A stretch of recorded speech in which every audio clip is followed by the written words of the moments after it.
Hi dears, +2 എക്സാമിൻ്റെ റിസൾട്ടിൻ്റെ ഡേറ്റിൽ ചെറിയൊരു മാറ്റം വന്നിരിക്കുകയാണ്. ആദ്യം നമ്മളെടുത്ത് പറഞ്ഞിട്ടുണ്ടായിരുന്ന ഡേറ്റ് എന്ന് പറയുന്നത് May 22 ആയിരുന്നു. പക്ഷേ അതിൽ ചെറിയൊരു മാറ്റം വന്ന് May 26 അത് മാറിയിട്ടുള്ളത്. ഒരു 4 ദിവസം കൂടെ എക്സ്ട്രാ ആയിട്ട് വരുന്നുണ്ട്. സോ എന്തൊക്കെയാണ് ആ ഒരു ടൈമിലേക്ക് നമ്മൾ ഇനി ചെയ്യേണ്ട കാര്യങ്ങൾ? അറിയാം, കുറച്ച് ദിവസം കൂടെ റിസൾട്ടിലേക്കുണ്ട്.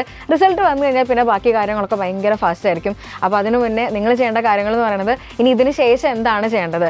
ഡിഗ്രിക്കാണെങ്കിൽ ഏത് കോഴ്സിനാണ് നിങ്ങൾ ജോയിൻ ചെയ്യുന്നത്, ഏത് കോളേജിലേക്കാണ് നിങ്ങൾ പോകാൻ ആഗ്രഹിക്കുന്നത്, അവിടുത്തെ ക്രൈറ്റീരിയാസ്, കാര്യങ്ങൾ എന്തൊക്കെയാണ്, ഇതൊക്കെ നമ്മൾ നോക്കി തുടങ്ങേണ്ട ഒരു സമയമാണ് ഈ ഒരു ആഴ്ച എന്ന് പറയുന്നത്.